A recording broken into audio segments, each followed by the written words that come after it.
Good morning. There's a whole realm of philosophy that centers on the question of how do we know what we know? It's called epistemology. And yes, it's basically that type of thing that you might have encountered in college and very seldom thereafter, because it's a little bit of this heady reality of, but you say, but what about? But I think what we encounter in foot washing comes down to exactly that. How do we know what we know? And how do we deal with what we don't know? As we encounter this mysterious God with us in the most earthly way possible. We know this story. We know this ritual. But yet, among all the rituals that we have in the church, this one gets the biggest response of them all, because it pushes our buttons.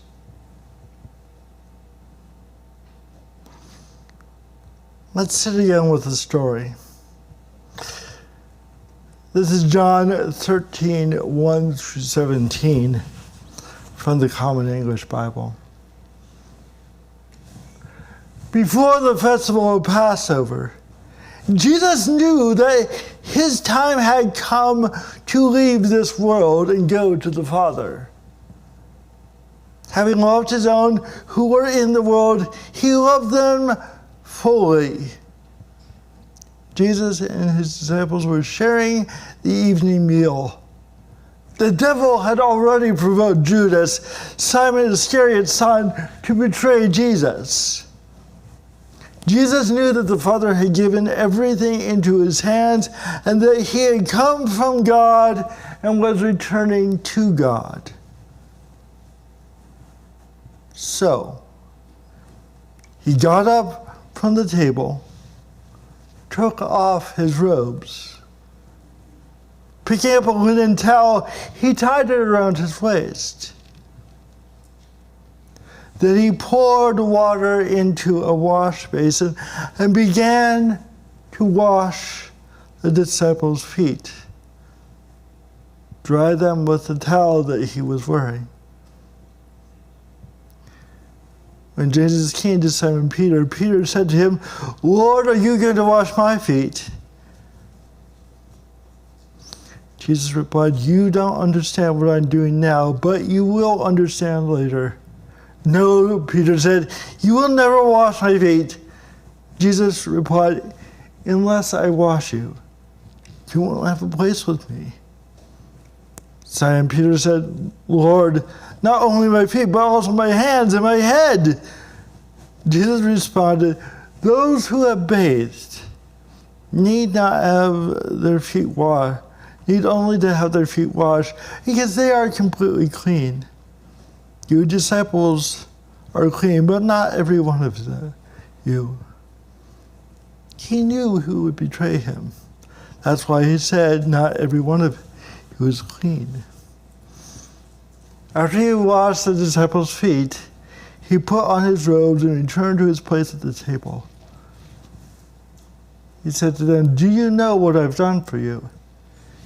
You call me teacher and Lord, and you speak correctly because I am. But if I, your Lord and teacher, have washed your feet, you too must wash each other's feet. I've given you an example. Just as I have done, you must also do. I assure you, servants aren't greater than their master, nor those who are sent are greater than those who sent them. Since you know these things, you'll be happy if you do them.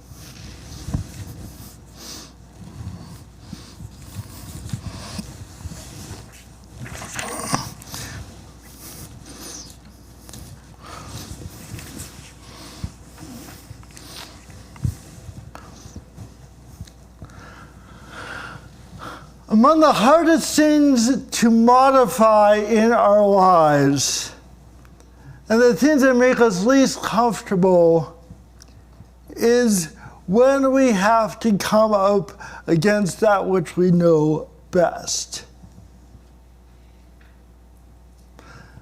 Most of the time, it's not even the stuff that we think about. These are the elements of our being so deeply ingrained that it comes without thought or consideration. It's not something that we intellectually have in our mind, but we know as part of our reality. It's kind of like driving an unfamiliar vehicle for the first time.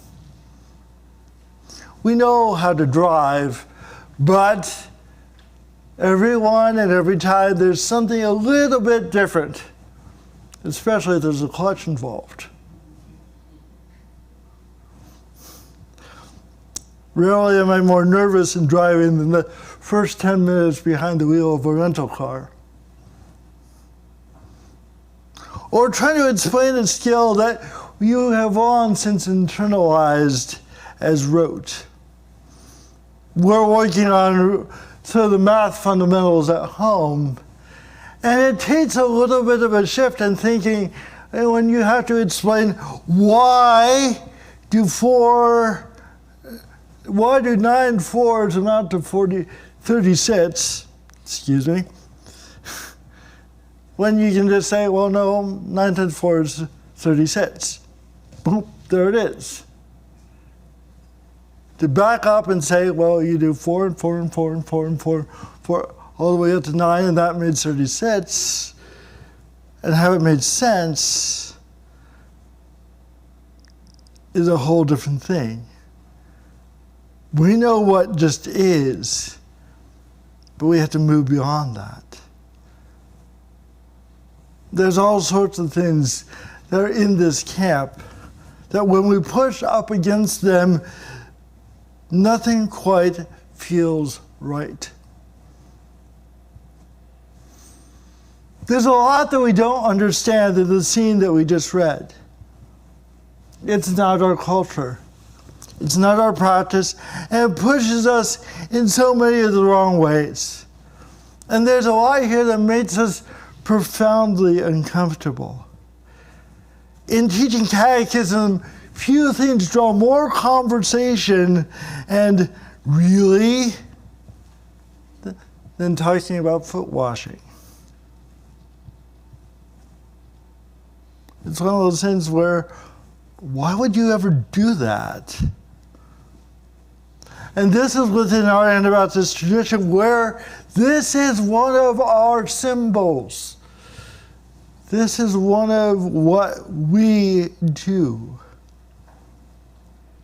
It's a spiritually pushing exercise precisely because it puts us so far out of our comfort zones. Washing, or more to the point, being washed, is a moment of profound vulnerability and intimacy, even if we know that we get to return the favor in the next minute. And it pushes precisely against the things that we know, that we're strong, independent, self-determined, and realized people, and that we're at our best when we don't need help. It goes against the grain to ask for help. Believe me, I know.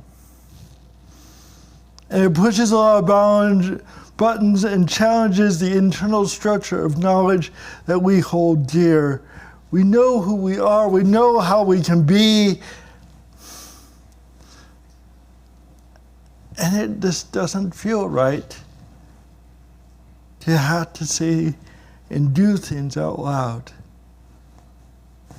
We may not understand everything that was going on that night in the upper room and all that went into it, but we can at least agree that this is the type of thing that makes us most uneasy. But perhaps I might suggest that's exactly what it was meant to do. Not all uneasy, uncomfortable feelings are bad. And at least when we feel that way, we're in good company. It's brought the same discomfort from those who did it the first time around, as we can see. The story as we receive it from John is a hinge moment of the text. This is where Jesus' goodbyes begin and the progress towards the cross intensifies and becomes the primary mover of the narrative. There are no more parables and teaching, just demand for what comes next and the movement that requires the action of the Holy One. What strikes me in the process is exactly some of the same knowing that Jesus possesses and is operating in this moment. John tells us that he knows a lot of stuff. He knows the motion and shape of what is about to come. He knows the whole of the persons he is serving and what they did not know. He even knew the one who was going to turn on him and how that was going to play out. Knowing all of this and more, he embraces them for what they are and how they are, and serves them all the same, the very low or the lowest of the low, and embracing them in love. John, as the chronologically last gospel and not just the last of the four in the Bible, has its own agenda. By the time John gets written, there were a whole lot of people saying, well, Jesus was this sort of mystical character, mystical reality who came and was, but did he really die? Did he really feel? Was he really resurrected? And there's a whole reality of, well, it's a sort of secret society reality around Jesus that he gets to do what he gets to do. It's generally called Gnosticism. And John is written in that context partially to defray exactly that, which is why we get these earthy human realities right in our face all the time. Jesus in John is a knowing Jesus, one that talks the whole time about being different and other in the world, and is not deterred by that difference. It's also a Jesus that demonstrates a complete and utter commitment to the way of being of and in the world.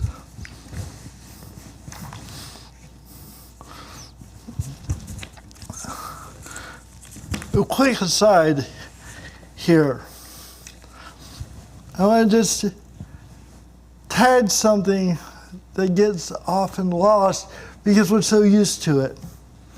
You know that he calls out Judas, or rather John does. Not all of you are clean. Whoa. He knew that Judas was going to betray.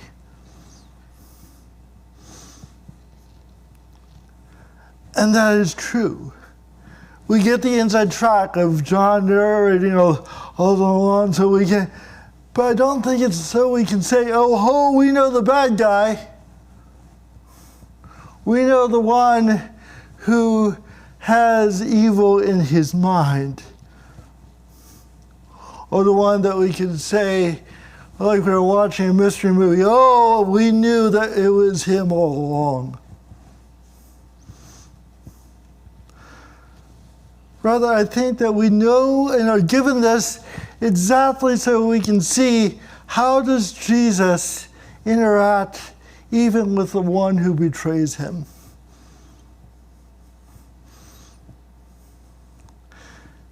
There is no mention here of he washed their feet but skipped the one that he knew was bad.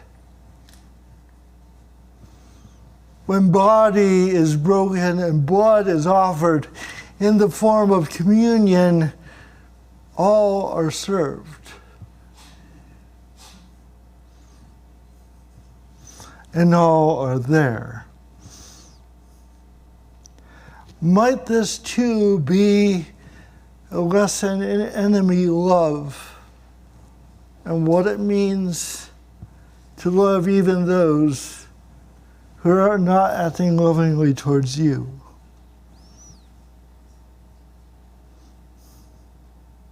There's no differentiation between the faithful and the scheming. They're just loved. I think this is something that we need to bear in mind when we consider how we do our remembrances of these actions. The symbols that we take are not merit badges carried by the righteous, but the demonstration of godly love offered freely even in difficult times. It is something worth noticing as it challenges what we know of what it means to come to the table.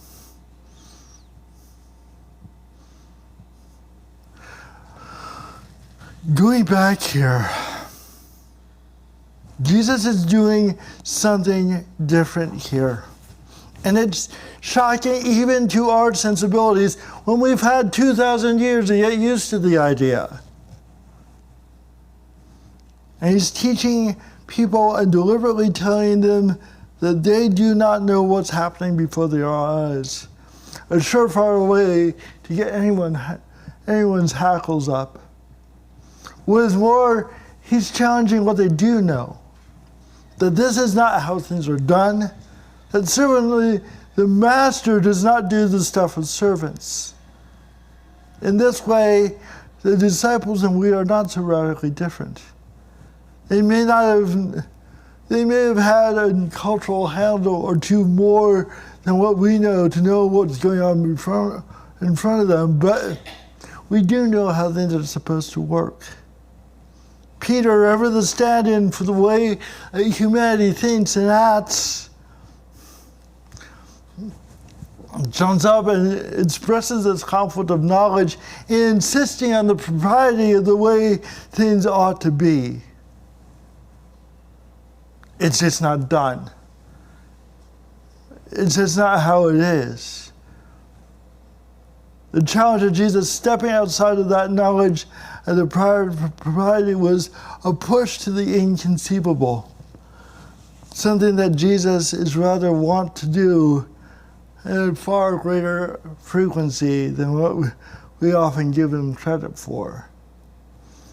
This is especially heightened when you consider the notions of political messiahship that the disciples likely still held for Jesus at this time. A strong political leader does not stoop and bow and wash. And all of that comes crashing down too. In time they will know. And when they do, they are charged to go and do likewise. How is that for the challenge? One of the greatest challenges and temptations in the life of faith is the exact need for understanding. We put a great deal of stock into that which we know. We prepare for our first steps of faith, and when we do so, we spend a lot of time with facts and figures of what is it that we believe. In some cases, we're expected to be able to recite a creed or two directly out of our heads and say amen to it all.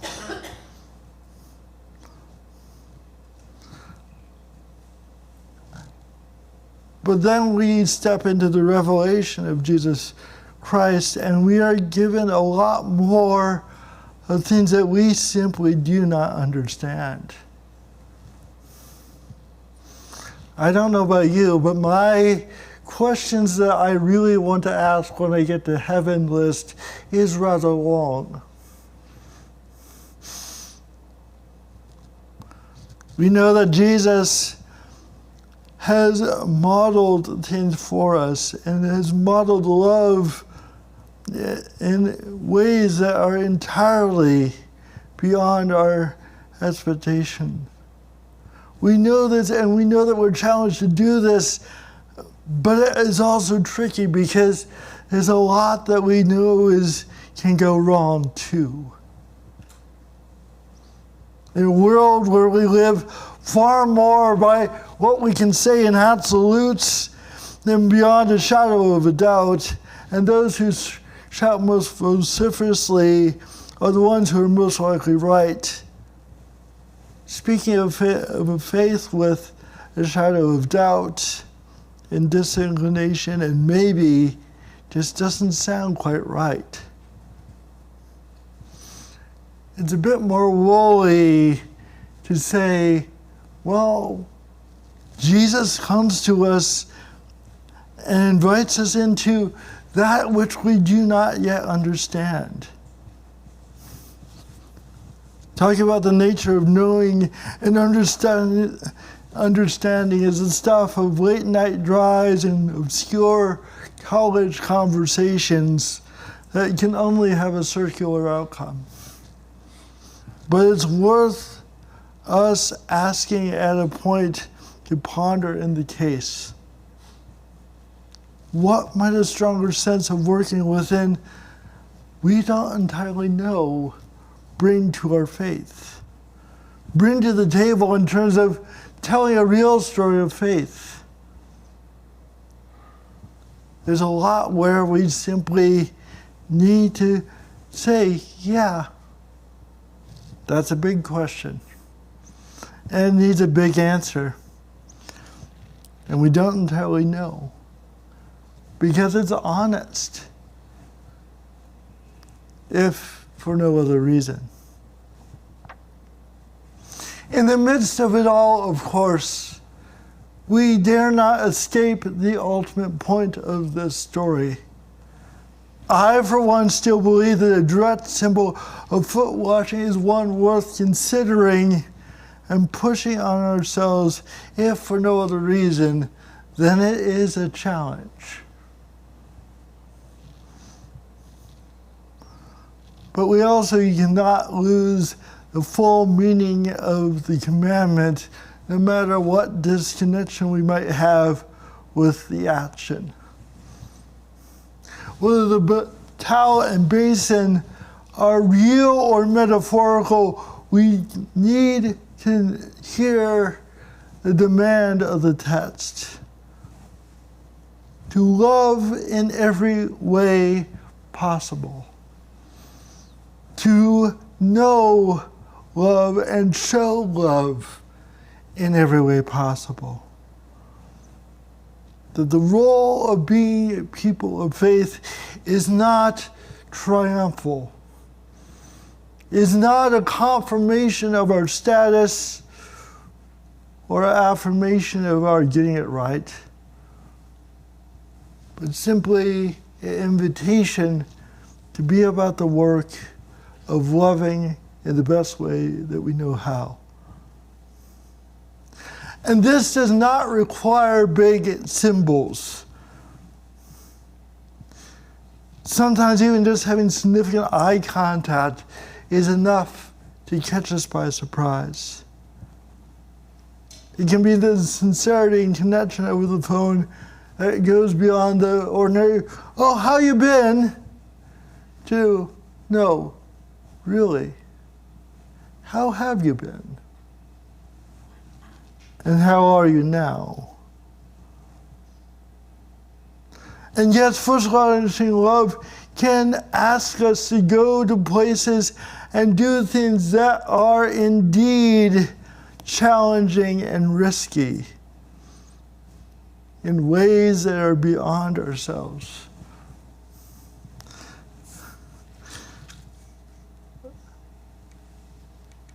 Roughly a year ago, when we were blessed to have our visit from our brother Cole, the guy who showed up in our front yard at 8 o'clock one Sunday morning.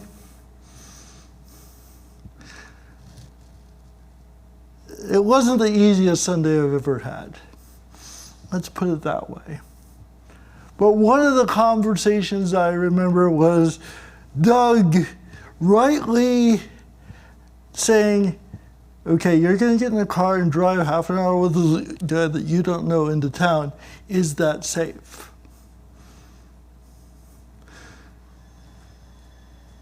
And my saying, I don't know. But I'll let you know how it turns out.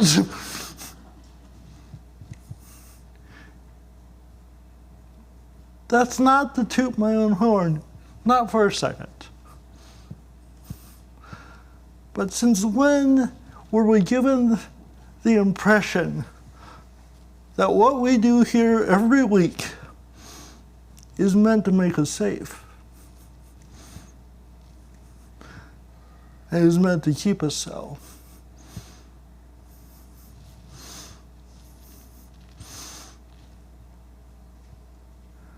Love costs. And in this case, it was but a minuscule thing.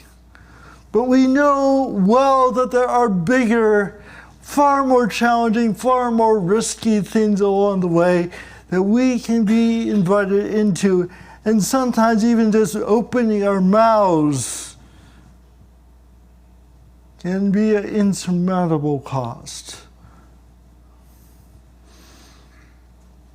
But doing so in love is very much part of who and what we are. Too often we treat our baptismal vows more as an invitation to safety than a challenge of picking up our cross and following after. The foot-washing servant-like love still challenges that which we know and that which we think about the world, inviting us to emulate that which the Master has done for us, the part which we only begin to understand in the here and now.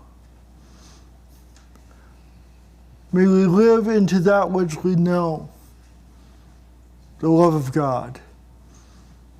And may we embrace that which we don't know, the fullness of that love that will be revealed in God's good time. And be amazed at what we find along the way. Amen.